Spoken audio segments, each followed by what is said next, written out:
ملک عرب میں ڈاکوؤں کا ایک گروہ ایک پہاڑ کی چوٹی پر محفوظ ٹھکانہ بنا کر رہتا تھا، اور جیسے ہی کوئی قافلہ ادھر سے گزرتا، یہ ڈاکو پہاڑ سے اتر کر اسے لوٹ لیتے۔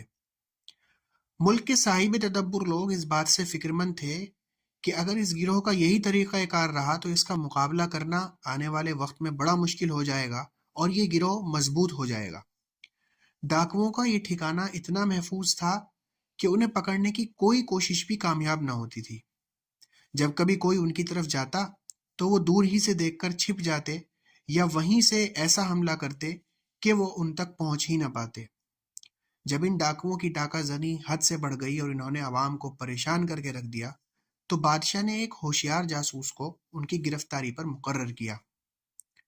یہ جاسوس ایک جگہ جا کر چھپ گیا، اور جب خطرناک ڈاکو ڈاکہ ڈالنے کے لیے چلے گئے تو اس نے فوج کو خبر کر دی۔ فوجی سپاہی پہاڑ کی چوٹی پر پہنچ کر چھپ گئے۔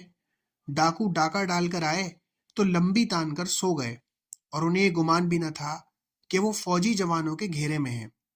ان فوجیوں نے موقع غنیمت جان کر سارے ڈاکوؤں کو گرفتار کر لیا اور بادشاہ کے دربار میں پیش کیا۔ بادشاہ نے ان سب کے سب کو فوراً قتل کرنے کا حکم دے دیا۔ ان ڈاکوؤں میں ایک نومر ڈاکو بھی تھا۔ بادشاہ کے وزیر کو اس پر بڑا ترس آیا۔ اس کے دل میں خیال آیا کہ کسی طرح اس نوجوان کی جان بچ جائے۔ رحم دل وزیر نے بادشاہ سے سفارش کرتے ہوئے کہا کہ جناب والا، اس کمبخت نوجوان پر تھوڑا رحم کھائیں۔ اس نے ابھی دنیا میں کیا دیکھا ہے؟ اچھی تعلیم و تربیت ہوگی تو ہو سکتا ہے کہ ایک اچھا انسان بن جائے۔ بادشاہ کو اپنے وزیر کی یہ بات پسند نہ آئی۔ اس نے وزیر کو انکار کرتے ہوئے کہا کہ تعلیم و تربیت سے کبھی انسان کی فطرت نہیں بدلا کرتی۔ یہ لڑکا خطرناک ڈاکوؤں کے گروہ میں پلا بڑھا اور اس میں شامل بھی تھا، اس لیے اسے ڈاکوؤں کے ساتھ ہی قتل کر دینا چاہیے۔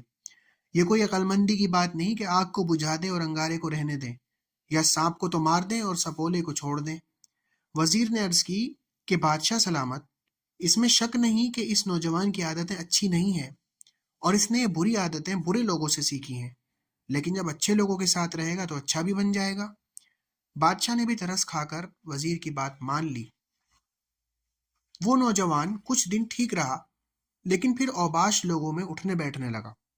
ایک دن اس نے اپنے محسن وزیر اور اس کے بیٹوں کو قتل کر ڈالا اور اس کے گھر کا مال و متاع لوٹ کر اسی پہاڑ کی چوٹی پر اپنا ٹھکانہ بنا لیا جس پر اس کے ساتھیوں نے قبضہ کر رکھا تھا۔